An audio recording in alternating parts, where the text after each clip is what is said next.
السلام علیکم جی. مسلمانوں کی سیاسی تاریخ پڑھ جائیے. اس سیاسی تاریخ کے اندر نہ تو دنیاوی اثاثوں کے وراثت جو ہوتی ہے اس کے انتقال کا کوئی مؤثر نظام ہے. مطلب آپ کہہ سکتے ہیں کہ بڑا مؤثر نظام ہے. مفتی تقی صاحب اس میں اسپیشلائزیشن کی ہوئی تھی. مفتی تقی نہیں، وہ جو پکڑیا گیا تھا وہ ملتان والا مفتی جو تھا، جو پتہ نہیں کیا کیا، وہ وراثت کے اندر ہی اسپیشلائزیشن ہے نا اس کی. تو وہ جو ہے مطلب کہ ایک نسل سے دوسری نسل پہ جاتے ہوئے لڑائیاں ضرور ہوتی ہیں. کم از کم تاریخ ان لڑائیوں سے بھری پڑی ہے. اقتدار کے انتقال کی صورت جو ہو، دنیا نے اوور دا ایئر پچھلے 250-300 سال 400 سال کے اندر جمہوریت انتقال اقتدار کے لیے ایک بہترین نظام جو ہے وہ ڈیولپ کر لیا.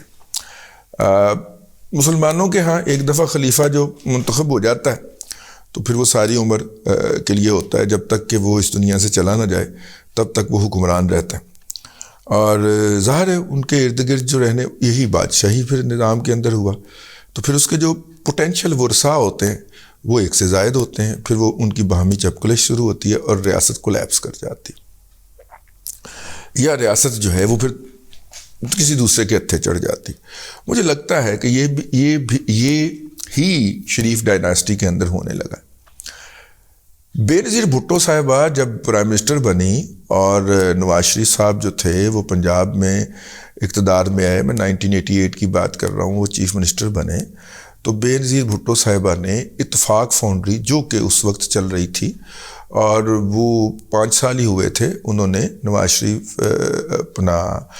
شریف صاحب کے والد صاحب نے ضیاء الحق کی مہربانی سے وہ واپس لی تھی. ورنہ تو بھٹو صاحب اس کو قوم میں آ گئے تھے تو وہ ان کو واپس مل گئی تھی. بہت کم اثاثے ہیں جو ان کے اصل مالکان کو واپس لوٹائے تھے ضیاء الحق صاحب نے. ورنہ یہ جتنے بھی بڑے بڑے بینکس ہیں یہ بھی نیشنلائز کیے تھے بھٹو صاحب نے.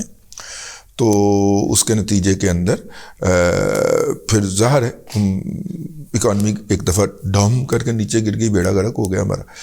تو ترقی جو تھی جو کہ پرائیویٹ سیکٹر نارملی لے کے آتا ہے وہ ختم ہو گئی. لوگ پرائیویٹ سیکٹر انٹروڈیوس کروا رہے سن، چائنا وغیرہ ورگے، ہم پرائیویٹ سیکٹر کا رگڑا نکال رہے تھے. تو خیر وہ بینکس وغیرہ جو تھے ان میں سے کوئی نہیں ملا. اتفاق فاؤنڈری 2-4 اور ایسے ایسٹس ہیں جو کہ اصل مالکان کو لوٹائے گئے. تو ابھی بحال ہو کہ اتفاق نے سیر ہی چکا تھا، ٹھیک ہے، اور مطلب اسے فل پوٹینشیل پہ چلتے ہوئے بھی 2-3 سال ہی ہوئے تھے تو بے نظیر بھٹو صاحبہ آ گئیں اور انہوں نے اس کا جو سکریپ تھا اس کی امپورٹ درآمد یا سپلائز جو تھی وہ بند کر دی. جوناتھن ایک جہاز تھا، جوناتھن کے اوپر جو تھا ان کا سکریپ آیا تھا، انہوں نے FBR کے ذریعے کہلوا دیا، فیڈرل بورڈ آف ریونیو کے ذریعے، اس وقت پتہ نہیں اس کا FBR ہی نام ہوتا تھا، تو FBR کے ذریعے کہلوا دیا کہ جناب اس کے اندر تو مشینری بھی آئی ہے اور اسے سکریپ شو کیا گیا ہے. یوں اس کو پہلے تو اس کو برتھ دینے سے انکار کیا جاتا رہا، پھر کہا اس پہ مشینری بھی آئی ہے. انہوں نے اس کو کنٹیسٹ کر دیا، عدالت میں چلے گئے، عدالتوں نے لمبی لمبی تاریخیں دینا شروع کر دیں اور یوں ایک برڈن پڑنا شروع ہو گیا اتفاق گروپ کے اوپر. اب اتفاق جو تھا وہ 7 خاندانوں کی ملکیت تھی، ٹھیک ہے، 7 بھائی تھے. مہرا رمضان صاحبہ کے، مرحومہ کے، اللہ تعالیٰ ان کو جنت نصیب کرے. 7 بیٹے تھے. تو ان 7 بیٹوں کو میرا مطلب ہے کہ ان میں سے ایک میاں شریف کی فیملی ہی پولیٹکس میں گئی تھی نا، تو ان کے جو کزن تھے میاں اسلم ہو گئے. میاں اسلم سب سے فرنٹ فٹ پہ تھے. ان کو یہ ہو گیا کہ جناب دیکھیں پولیٹیکل کلاؤڈ تو یہ انجوائے کریں، قومی سطح کے لیڈر یہ کہلوائیں، پنجاب کے چیف منسٹر یہ بنے، لیکن جب اس کی فائنانشیل کاسٹ دینی آئے تو وہ ہم 7 خاندان برداشت کریں.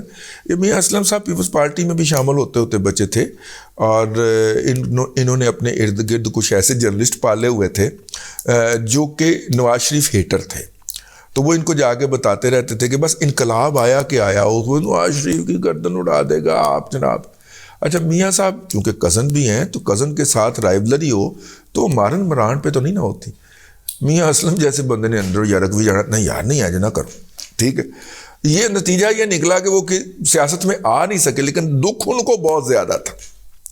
تکلیف ان کو بہت زیادہ تھی کہ سارا پولیٹیکل کلاؤٹ انجوائے کرے میاں نواز شریف اور اس کا بھائی شہباز شریف، اور جب اس کی کاسٹ دینے کی باری آئے تو وہ ہم سارے ساتوں بھائیوں کی اولادیں برداشت کریں، یہ نہیں ہو سکتا۔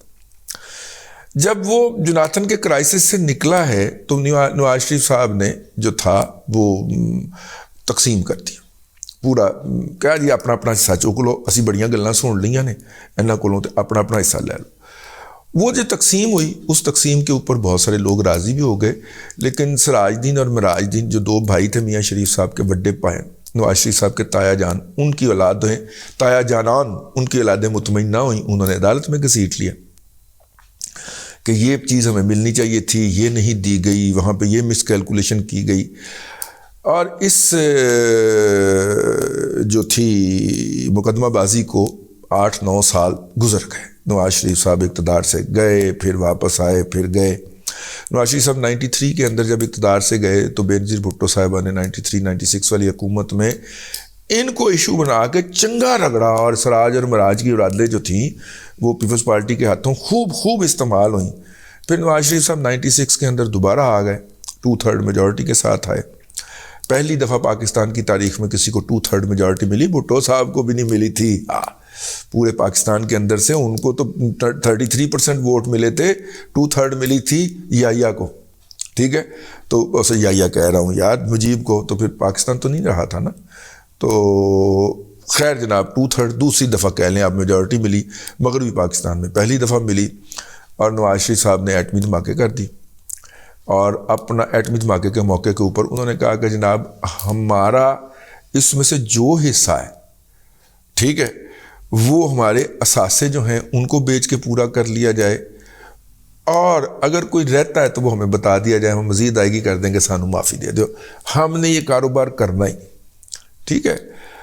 وہ اس عرصے تک جو تھا وہ شریف گروپ ایک اسٹیبلش کر لیا ہوا تھا، میاں شریف صاحب حیات تھے تو انہوں نے شریف گروپ کے نام سے اپنی علیحدہ ایک کمپنیاں بنا لی تھی، 20-22 کمپنیاں اس میں بھی بن گئی ہوئی تھیں، فیکٹریاں لگ گئی ہوئی تھیں، کوئی 2-4 شوگر ملیں آ گئی ہوئی تھیں اس کے اندر۔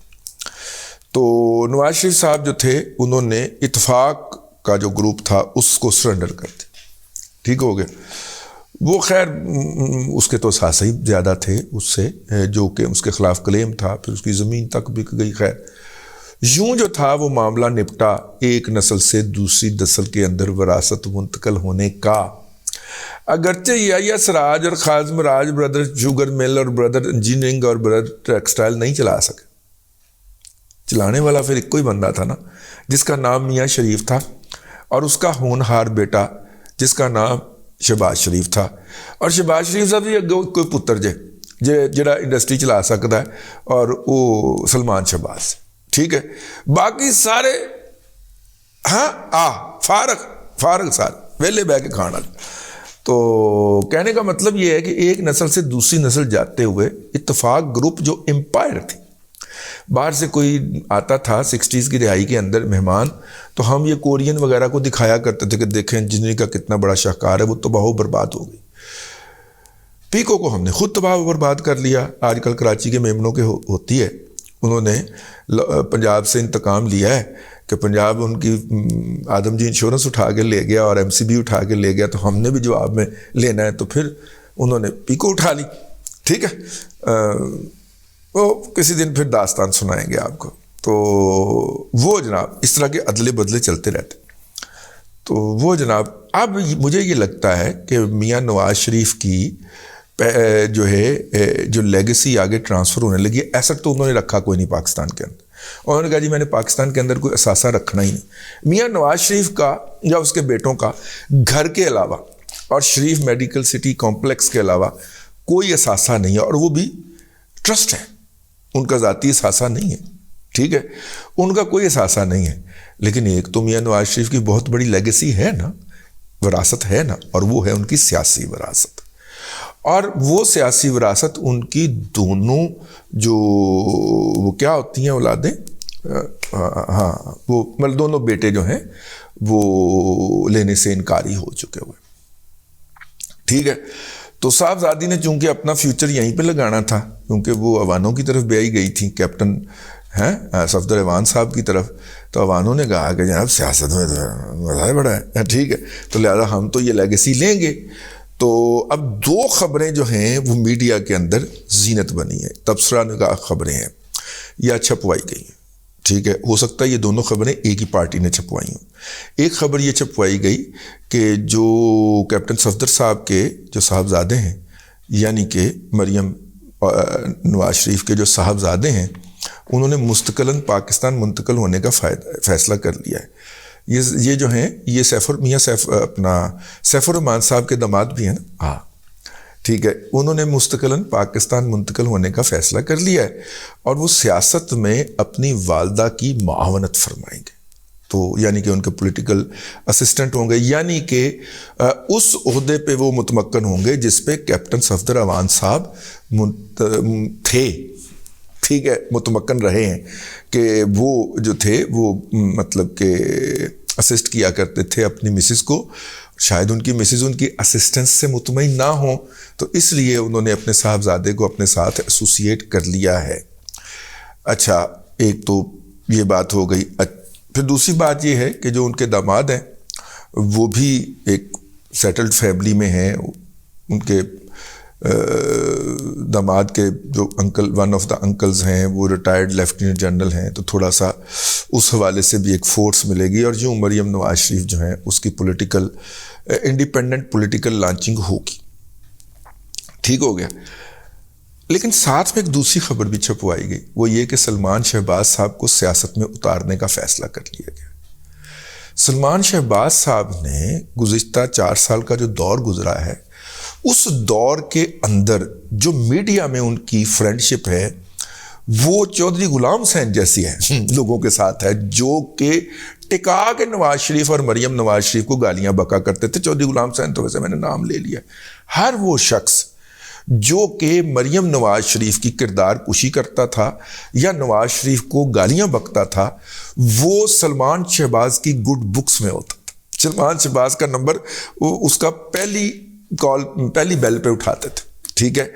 اس امر کی نشاندہی ایک دن، اچھا میرے چونکہ ذاتی علم میں بہت پرانی ہے یہ بات اور سمجھ میں نہیں آتی سی اس کی، میرے ذاتی علم میں ہے، تو ہم نے تو نہیں کبھی پوائنٹ آؤٹ کیا، لیکن سید طلعت حسین نے پوائنٹ آؤٹ کر دیا کیونکہ ان کے پاس انفارمیشن زیادہ تھی. کیونکہ موصوف جو تھے وہ اسلام آباد based anchors, T V anchors کو فون کر کے مریم نواز شریف کے خلاف پروگرام کرنے کے لیے باقاعدہ حالات شیری دیتے تھے اور شاید ادائیگی بھی دیتے تھے. ٹھیک ہے. جب اس طرح کی بات کی نشاندہی فرمائی جناب حضرت قبلہ ہیں طلعت حسین صاحب نے، تو اس پہ جذبات پہ قابو نہ رکھ سکے. اینا کا ٹیمپرامنٹ ہے، فوری طور پہ ٹویٹر پہ گالی لکھ دی، بعد میں ڈیلیٹ بھی کر دی. ٹھیک ہو گیا. طلعت حسین نے اس کا جواب نہیں دیا، لیکن وہ فوٹو کاپی جو تھی وہ سنبھال کے رکھ لی.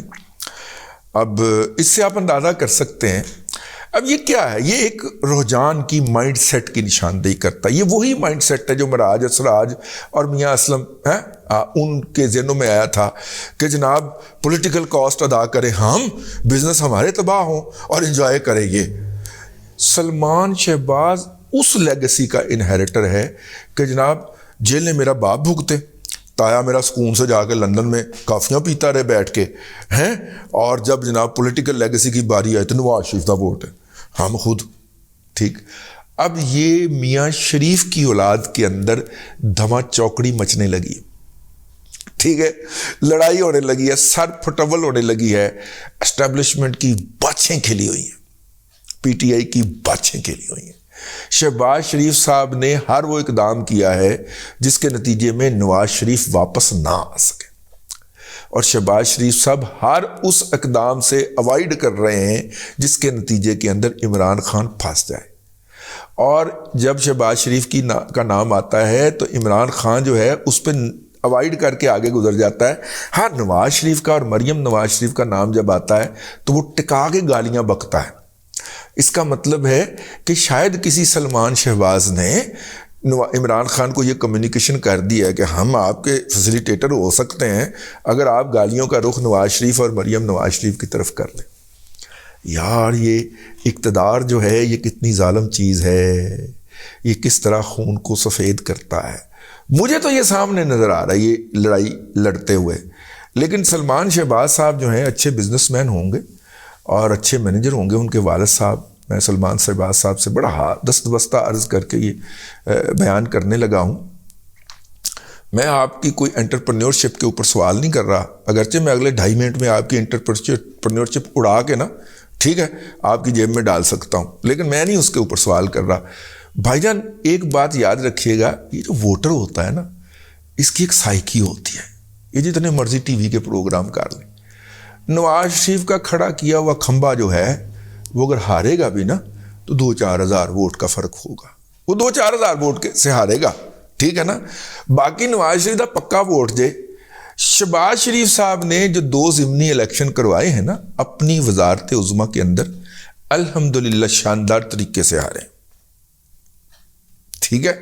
ہاں آپ کی چونکہ سلمان صاحب بنتی ہی ان لوگوں کے ساتھ ہے کہ جو آپ کے خاندان کو، آپ کے بزرگوں کو، آپ کے دادا کو گالیاں بکیں، ان کے بارے میں بکواس کریں. تو اس لیے ٹھیک ہے، کئی ہوتی ہیں نا گندی اولادیں ایسی بھی نکل آتی ہیں کہ جن کو اپنے بزرگوں کو گالیاں پڑوا کے بڑی خوشی ہوتی ہے. آپ ان جرنلسٹوں کے ساتھ بہت ایزی فیل کرتے ہیں جو میاں شریف سے شروع ہوں گالیاں بکنے میں، ٹھیک ہے نا.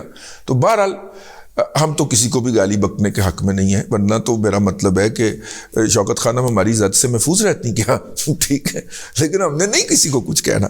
لیکن آپ کا جو ہے نا انالیسز یہ والا کہ آپ یہ والی پولیٹیکل لیگیسی لے کے بھاگ جائیں گے، سلمان صاحب آپ نواز شریف کے نشان کے شیر سے ہٹ کے ذرا الیکشن جیت کے دکھائیے، بلکہ لڑ کے دکھائیے. آپ کی ضمانت ضبط نہ ہو تو خاکسار کی صحافت کے اوپر 3 ارب بھیج دیجئے گا. آپ کیا بیچتے ہیں بھائی؟